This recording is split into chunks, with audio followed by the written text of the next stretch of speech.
Hello, it's Steve Zacharanda's playoff chitchat. Dispensing with the music after one of my viewers, Kev, said sort out that sheet music. So I've decided to provide my own music instead of trying to create what's known in the broadcasting business as bedding music, which obviously sounded pretty shit. Well, that's it. We're at the Super Bowl. You know, the game that the BBC shows and starts. You have to watch descriptions like, "What's a down? What's this? What's that?" When you're seeing, I've been watching this for 6 months. I know all about. Stop speaking me like an idiot. So it is the Kansas City Chiefs versus the Tampa Bay Buccaneers. The GOAT versus the Kid. Kid is a GOAT child. So that's Tom Brady, and we won't hear anything else except for Tom Brady. So I think this is his 10th Super Bowl, which has just never been done before. He's up against Mahomes. But let's be honest, it wasn't really the best playoffs we've seen, is it? I mean, I would give my playoff team of 2021 to the Browns. I think they provided the most exciting times. I think that first quarter against Pittsburgh was just incredible to watch, and it was like seeing a team that had been perennially shit, really. Hadn't made it to playoffs in years, hadn't won a playoff road game since 1970 something, and just to see everything just work in that first quarter was pretty amazing. And last Sunday was pretty hard, man. It was just like, I try not to get too supportive of any teams because, like, I have to support Aston Villa, and I love American football, and I enjoy the American football. I don't want it to be ruining my day by a team I support lose. But both games, I was rooting the team I root for lost. New Orleans Saints. I love New Orleans because I love the place New Orleans. I like the Saints because I know how much it means to that team. And the Browns, it's hard not to root for them because they've been so bad. They've obviously got the link from Aston Villa by having Randy Lerner as their owner chairman. And the worst thing is they could have won last week. The thing is with the Chiefs, they're so good. They've got Mahomes, who's young. They have their cap space is good. They've got everything set for them. They're going to be good for years. It's like the third NFC Championship in a row. So I kind of wanted any chance of them losing. I kind of wanted. No, I don't dislike him. I like Andy Reid. I mean, I'm glad he's having his time. I like Holmes. Hey, Renegade sounds like a muppet. But I just think any chance of a team beating them, and the Browns could have done it. Like, two things stand out. The reach for it's a crap rule. The reach for if you're an offense team, you reach for the pylon, you don't touch it, and the ball comes out and it rolls through. Suddenly, it's defense ball where it doesn't make sense. The day before, when the I can't even remember the quarterback for the Washington team did exactly the same move, and he just touched the pylon. He was seen as brilliant. However, what was doubly worse with the Browns travesty was it was a foul. You mean the Kansas Chiefs defender went ahead for helmet first, which is in any other time of the game would have been is a foul, but because it was within the 2-minute warning, there's no replays, which is another balmy rule. So very, very VAR has ruined soccer for me. Sorry for calling it soccer, but like football for me. But you don't want to see refs and videos ruining the game, but that was a travesty. And then they're not going to have a better chance, do you mean, to beat the Chiefs? I don't think anybody is in a playoff for a long time. Mahomes was out. And the Browns, they had the chance. They had that drive. They had a chance to win the game, but they didn't. he didn't convert it, and that one chance has gone. But however, it's not like you can't call the Browns the same old Browns, rubbish Browns. Do you mean same old Browns would have collapsed along? It wouldn't have even made a game of it. So I'm guessing to be a Browns fan, like I know some of my viewers, Kev's a big Browns fan, I know Sabo's a big Browns fan.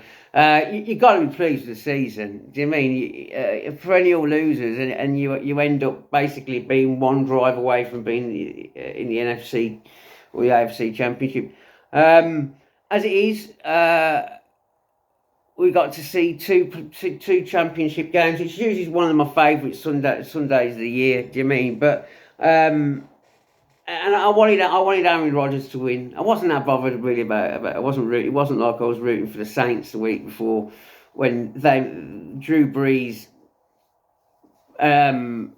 proved to everybody that he's got to retire because it wasn't like the Minneapolis Miracle where that they lost after an amazing Brees. He threw too many interceptions, and having Brady and the Buccaneers were ruthless. They gave the ball away 3 times, and they scored 21 points. So against the Packers. Now the Packers, if you don't know, the Cowboys are known as America's team, just because they're good with the branding, and they called it from the 70s, I think. And if you think of, like, in your head of American football, you think of the Cowboys cheerleaders and stuff like that. However, America's team really is the Packers. I think Google released on Friday a map of America of searches in the last week between the 4 teams, and if you can imagine a map of America, most of it was green for the Packers. In the centre, you had like Missouri, Kansas, Idaho. It was a centre block of red for the Chiefs. Then you had New York for the Bills, and Florida for the Tampa Bay Buccaneers. But Packers are seen as American team because they're the only franchises that are owned by the fans, where other teams are owned by usually horrible billionaires. Number one horrible billionaire is probably Woody Johnson, who is who's just stopped being the American ambassador to Britain from America. So he's one of Trump's guys, and he said some pretty racist stuff in the past, and they're often owned like that, or for instance, the Kraft, Kraft Foods, that they own the Patriots. Ford own Detroit Lions. If you haven't seen the press conference of Dan Campbell being announcing himself to the media as the new Detroit Lions boss, Google it. It is incredible. It's a guy who kind of sounds like the dude from the Big Lebowski. He's a huge guy. He used to be, I think, a linebacker. He's about 6'4" or something like that. And he's looking at the camera and he's saying, "I am going to make the Lions like Detroit as a place. You can knock us down, we'll get back up again." Now that would be good enough to say. Knock me down, we'll get back up again. But no, he said he kind of extended the analogy a little bit too long. He says, "If you knock us down, we'll get up again. If you knock our teeth down, we'll get back up again. But while we're getting up, we'll bite one of your kneecaps off, and then you'll knock us down again. And then on the way back up, we'll bite the other kneecap off." So basically, if you added it up, he was describing a street fight, which sounded horrendous. However, and it's quite funny seeing him speak about his press conference on Good Morning NFL when he watched it again and said, "Oh, I didn't realise I was sounded that aggressive." Well, if you're going to explain street fighting and biting people's kneecaps off for an analogy that lasts longer than me rambling about myself, you're going to sound aggressive. But however, he was playing to his audience, to the Detroit Lions fan base, and it's already come out that Matthew Stafford's trading. So there's a good quarterback out there. Be interesting to see who goes for him. But yeah, it was amazing. So if you've got time, go onto YouTube, Dan Campbell press conference, and amazingly, he kind of embraces the dude thing. So the Detroit Lions posted a picture of head coach, the dude, his sign. Anyway, so the playoffs are done, and that's it's kind of I've got that stomach feeling now because I mean there's not going to be after the Super Bowl. There's not another NFL game until August or September. So it's the trouble with NFL. I mean, that's why I embrace it so much because you ain't going to see another game. Like the season ends for me when the red zone finishes because I love that 7 hours of commercial-free football. And the playoffs, I've watched. I didn't watch them last night actually. I've been avoiding on Facebook. I like the fact on Game Pass you can watch the full game a full game replay, but they take all the adverts out, so each game lasts about 2.5 hours, and I think it's the best way to watch American football. Thanks, Kev.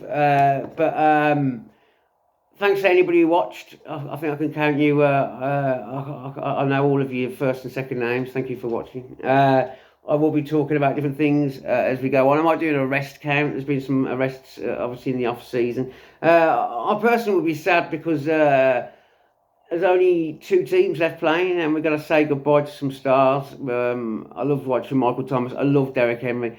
Love DK Metcalf. All these different players that I won't be seeing again until August, September. But I also miss Aquinius or Equiranius St. Brown, who was playing for the Packers. What a fantastic name.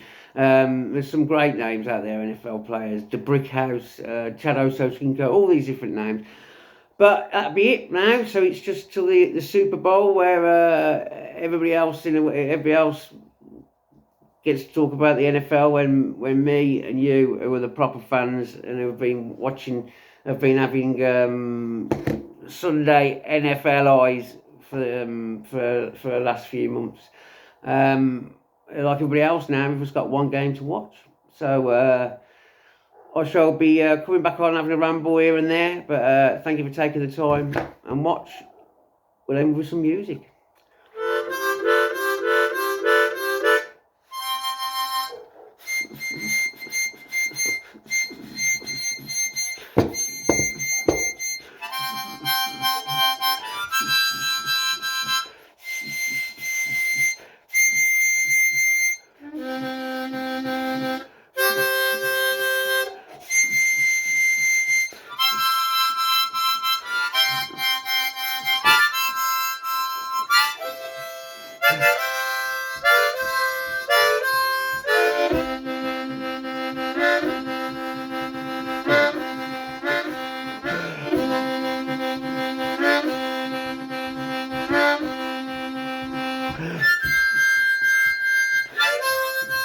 I'm going to be talking no more, it's just music now.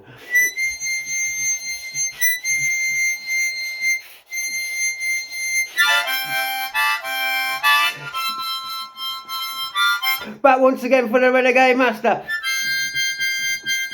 Back once again for the Renegade Master.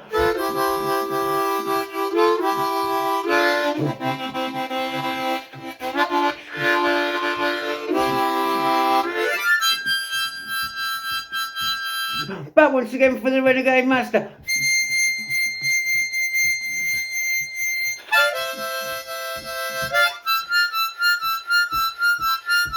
Come with me to the dance floor.